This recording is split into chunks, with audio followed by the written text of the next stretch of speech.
NO2, kan tadi kan saya sebut senyawa organik adalah senyawa yang tersusun oleh CHO sedikit N dan S. Pertanyaan saya, NO2 dan SO2 apakah golongan senyawa organik? Ada bisa jawab? Bukan, Pak. Bukan. Iya. Jadi apa tuh? Kalau bukan benar jawabannya bukan. Jadi apa? Jadi karena dia C itu kan tulang punggungnya, Pak. Oke, cakep. Siapa Reva namanya? C itu tulang Iya, punggung Pak. senyawa Reva, Pak. organik ya. Cakep. Jadi harus ada C berikatan dengan O, C berikatan C berikatan dengan H. Utama itu C harus berikatan dengan H dulu ya. Pertanyaan berikutnya, CO2 apakah senyawa organik?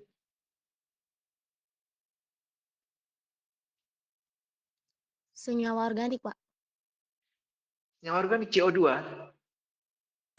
Tidak, Tidak, Pak. Pak. Enggak, Pak. Enggak. Tidak organik. Oke. Iya, CO2 ya, Jadi Pak. apa kesimpulannya? Kalau gitu apa yang kita debatin ini? Jadi kesimpulan senyawa organik apa? Apa yang dimaksud dengan senyawa organik?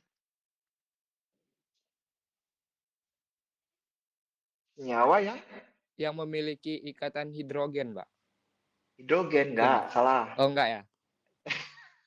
Jahat bener ya, langsung salah ya. Kurang tepat. Apa itu jadi senyawa organik? Kesimpulannya jadi apa? Senyawa organik, awalnya kan saya bilang senyawa organik adalah senyawa tersusun oleh CHO dan sedikit N dan S. Kemudian saya bilang lagi yang tersusun oleh CHO, ada C-nya jadi tulang punggung. Terus saya pertanyaan lagi, apakah CO2 merupakan senyawa organik? Jadi apa itu senyawa organik? Pernah kalian dengar istilah hidrokarbon? Pernah, Pak. Nah, apa tuh senyawa hidrokarbon? Ini Pak, kalau senyawa yang memiliki ikatan antara karbon C atau karbon C dan hidrogen H. Ya, hidrokarbon itu C dan H. Jadi senyawa organik itulah senyawa yang tersusun oleh sekurang-kurangnya atom C dan H yang terikat langsung dan ditambahkan beberapa unsur yang lainnya, bisa O, N, dan S. Jadi ada C, H ya, makanya ada hidrokarbon ya. Apa sih hidrokarbon itu sebenarnya? Hidrokarbon itu apa? Apa aja contoh hidrokarbon yang biasa kalian dengar atau kalian pelajari? Di SMA ada nih, saya sukanya dulu.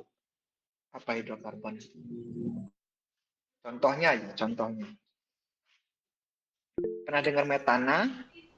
Alkana, Pak. Nah, benar alkana atau alkana itu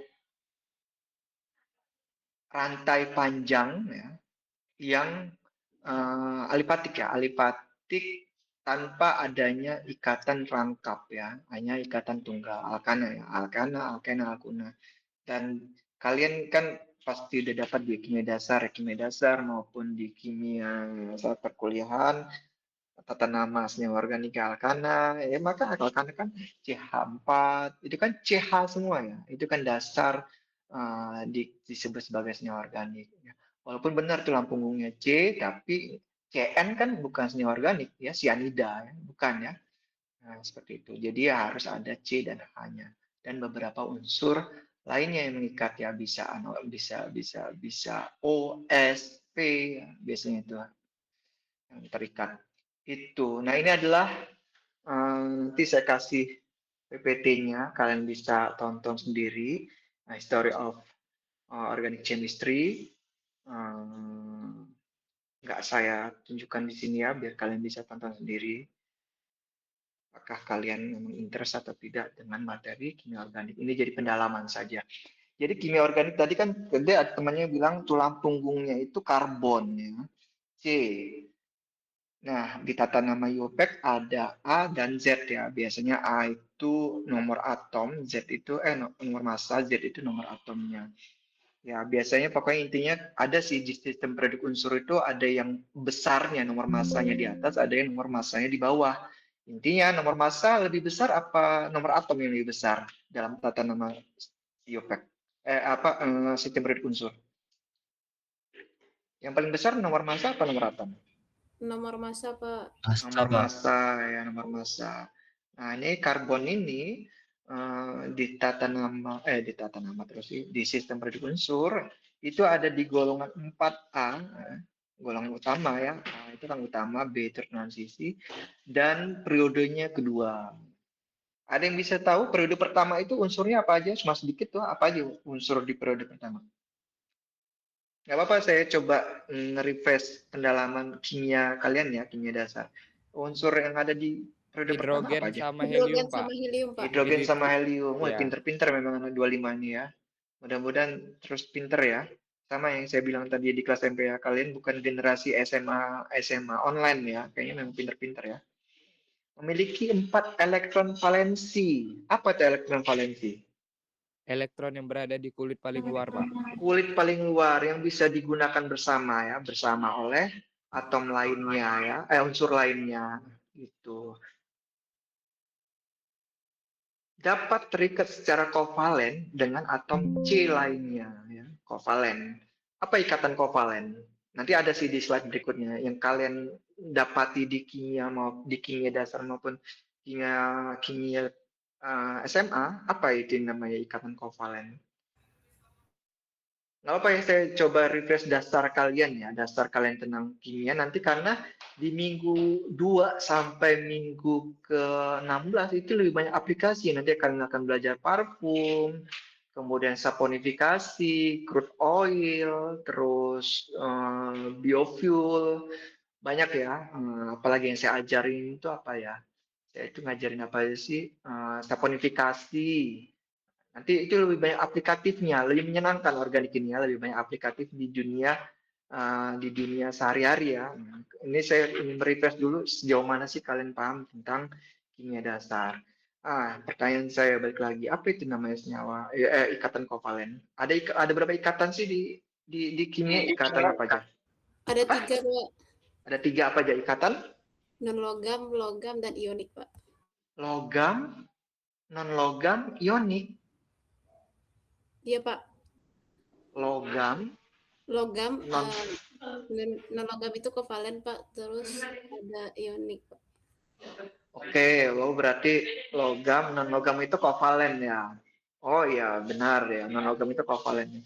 Kok dingin sih ya di sini.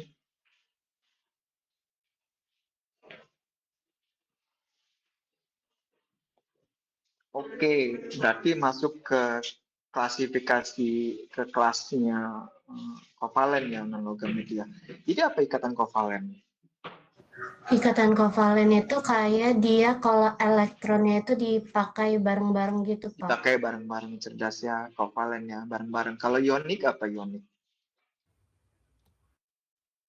Ionik itu Egois serah ya. terima elektron. Ya, serah terima. Ada yang nerima, ada yang ngasih ya.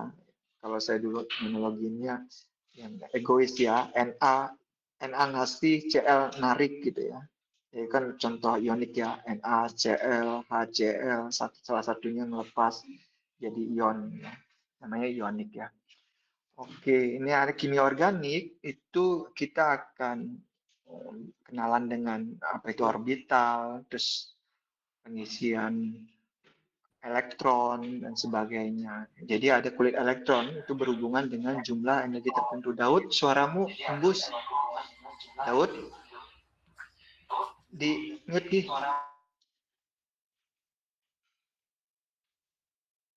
Yang dekat sama Daud bilangin ya, matiin HP-nya salahnya. Di mute ya. Elektron yang dekat dengan inti ini akan lebih tertarik oleh proton dan memiliki energi lebih rendah. Ini sesuai dengan teoretiknya ya. Kalian tahu ya elektron letaknya di mana kalau di penggambaran prinsip apa teori Dalton ya? Dalton apa Rutherford ya, saya lupa lagi. Yang proton itu ada di pusat inti ya. Kalau kalian lihat di slide itu gambarnya ada proton, terus ada elektron.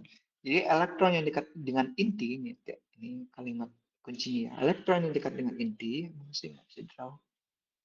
Karena bisa. Elektron yang dekat inti, ya, artinya ini yang lebih dekat dengan inti. Mana ini lebih dekat inti? Ini saya sebut X, ini disebut Y. Yang Y ini memiliki energi yang lebih rendah dibandingkan dengan yang X. Energi yang lebih rendah itu apa, Pak? Ya karena tertarik dengan protonnya, lebih sukar. Ngomong sukar sama sulit jadi sulat ya. Lebih sukar untuk lepas, untuk diberikan ke atom atau unsur lain. Oleh karena itu energinya lebih rendah ya. Dia lebih nempel sama protonnya aja gitu, lebih sulit untuk dilepaskan.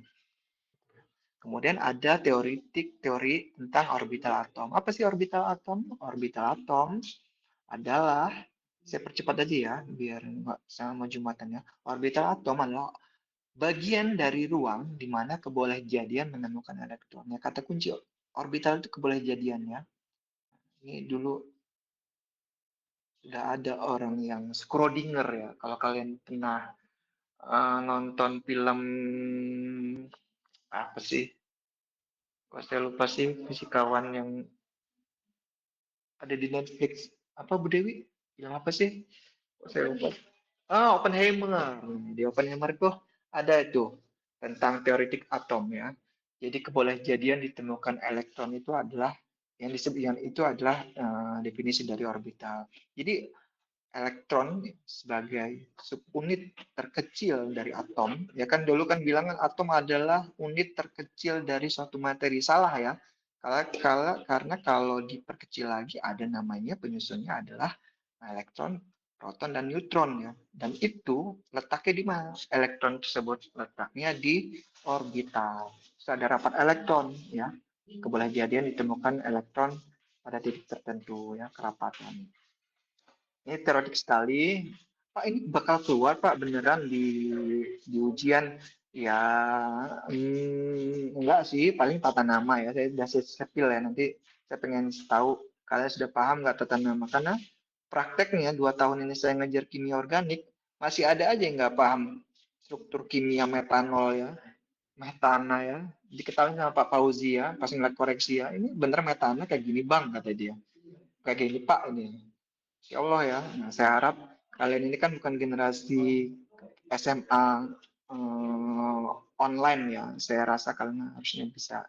Jadi itu ya. Ini teoretik saja. Dan di kimia dasar udah diajarin ya. Kimia dasar maupun di kimia SMA ya. Elektron, ini pengisian elektron itu ada prinsip atau aturan yang harus dipenuhi. Yaitu aturan Hund ya. Hund apa Han? Bacanya Han ya. Dan prinsip Aufbau ya. Terus elektron memiliki spin yang bernilai positif setengah dan negatif setengah. Ya masih Pak, yang itu ya, orbital itu kan gambarnya gini ya. S itu kotaknya 1 ya, mana sih? Kotaknya 1, nah nulisnya itu setengah dulu, ini setengah. Bisa lah ya, saya skip ini ya. Kan kalian dari kimia dasar ya.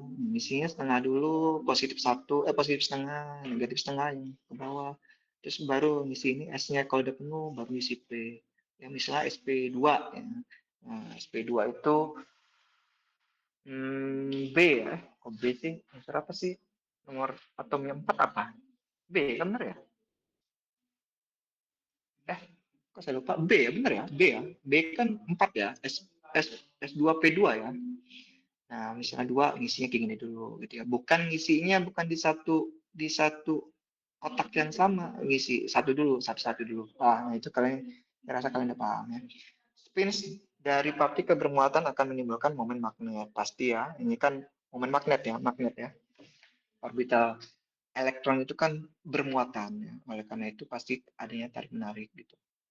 Terus prinsip Aufbau, orbital yang berenergi rendah akan terisi lebih dahulu dengan jumlah maksimum tiap orbital adalah 2 elektron ya. Ya, kok setiap kotak-kotak itu 2 elektron, nggak bisa kalian Pak, saya maunya ada aja ini ya, nanti temannya ya, kalau dulu dulu pas kimia dasar ada aja itu yang nulis satu kotaknya isi 4 elektron, kawin sama mereka di sana ya. Nah, ya, satu kotak itu hanya maksimal 2 elektron. Ya. Aturan Aufbau. Terus aturan Han, pengisian 2 elektron dalam satu orbital tidak akan terjadi sebelum masing-masing orbital terisi 1 elektron terlebih dahulu. Nah, itu yang saya bilang ya, isinya gini dulu, ya. Kalau di orbital P gini dulu, baru gini. Nggak bisa di orbital P ngisinya gini, salah ya. Gitu. Nah, ini untuk konfigurasi elektron unsur S, gitu ya, S1632. Ya, S1632O itu 816, apal saya. Gitu. Nah, ini bisa lah kayaknya ini. 1 S2, 2 S2, 2 P6, 3 S2, 3 P6, 3 P4 kalau untuk S. Konfigurasi apa elektron valensinya? Elektron valensinya adalah 6. Kenapa elektron valensinya S6? Ada yang bisa jawab kenapa elektron valensinya S6? Kalau saya dulu ngapalnya elektron valensi itu dia di golongan berapa? Ya. Elektron valensi golongan 1A berarti 1. 2A elektron valensinya 2. Ya, sama. S ini di sistem periode unsur ada di golongan 6A. Berarti elektron valensinya 6. Jadi kan ada aja nih mahasiswa yang bingung nih. 3S2, 3P4, S2 nya udah penuh Pak. Berarti ini sebenarnya elektron valensinya 4 Pak, bukan ya. Ingat aja. Ya, kalau ingatnya sih kulit ya, lebih tepatnya sih sebenarnya ngelihat dari kulitnya. Kulit itu kan nomor 3 itu ya, nomor 3 berarti kan kulit menunjukkan dia periodenya ya. Gitu. Dah saya rasa bisa lah ya. Kalau kesulitan belajar lagi di kimia dasar, saya lagi sedikit-sedikit kulit-kulitnya aja ya, kulit-kulit tentang kimia organik, nanti akan lebih banyak diskusi. Nah, ini adalah jaring. Ada yang masih bingung tentang pengisian atau penulisan konfigurasi elektron? Ada yang atau sudah bisa semua? Sudah ya? Saya lewatin aja ini ya. Coba kalau N itu kulitnya berapa? Ada yang bisa tahu N itu kulitnya berapa?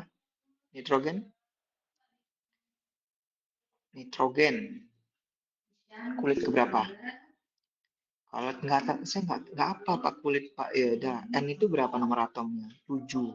7. Nomor massa saya 14. Yang dipakai untuk konfigurasi elektron itu nomor atom apa nomor massa? Nomor atom, Pak. Nomor atom yang kecil ya, berarti 7, 1 S2, 2 S2, 4, 2 P berapa? 3. 3. Pertanyaannya, ini berapa konfigurasi elektronnya? Elektron valensi, sorry. Elektron valensinya berapa? 5, Pak. 5. Kenapa 5? Nah, ini maksud saya bilang, kadang ada aja yang bingung kan. Kan 2S2 ada penuh, Pak. 2P3 berarti elektron valensinya 3, Pak. Enggak. Elektron valensinya adalah kulit. Kulit itu yang nomornya ini ya. Nomor sebelum S dan P-nya. Dia berhenti di mana kulitnya?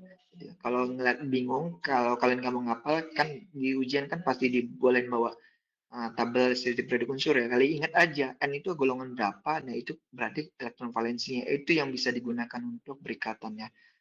N itu golongan golongan 5. Berarti elektron valensinya 5. Nah, inilah ada jari-jari atom ya. Namanya jari-jari ya pasti jarak antar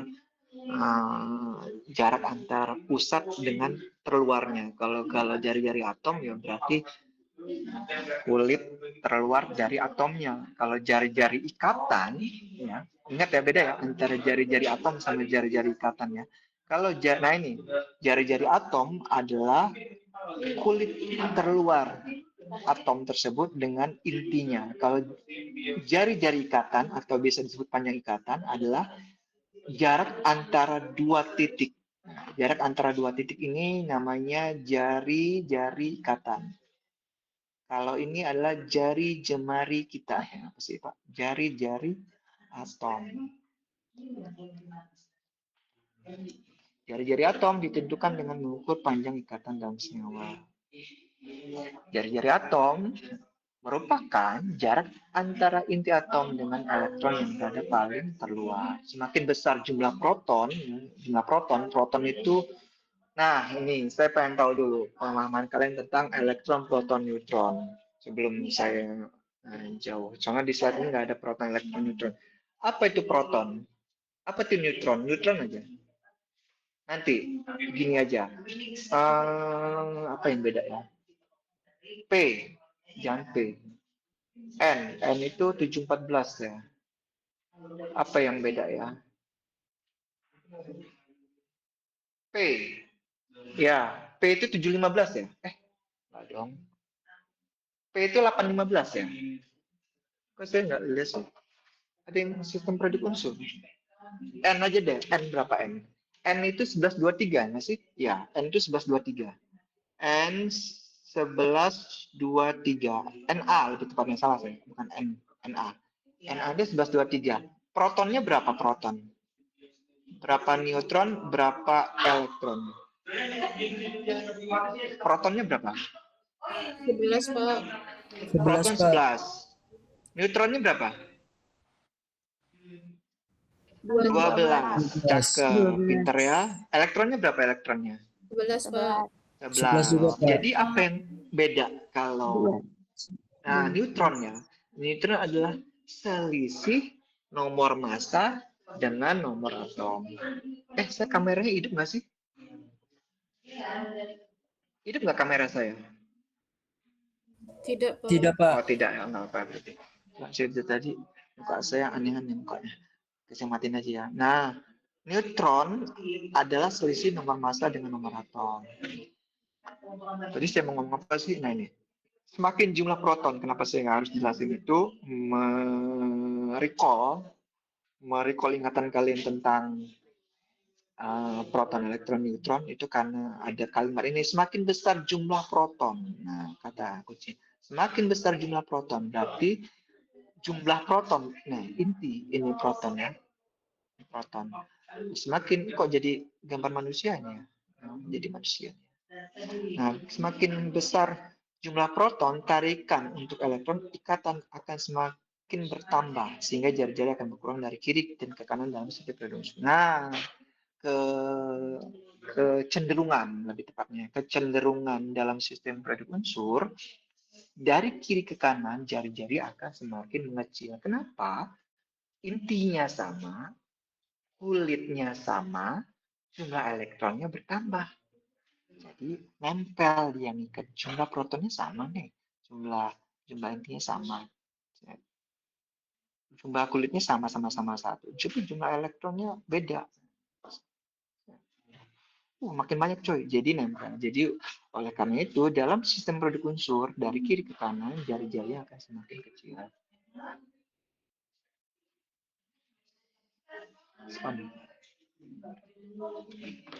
Itu. Nah itu berikutnya adalah keelektronegatifan atau elektronegativitas. Elektronegatifan adalah ukuran atau kemampuan atom untuk menarik elektron terluarnya. Ya, ada elektronegatif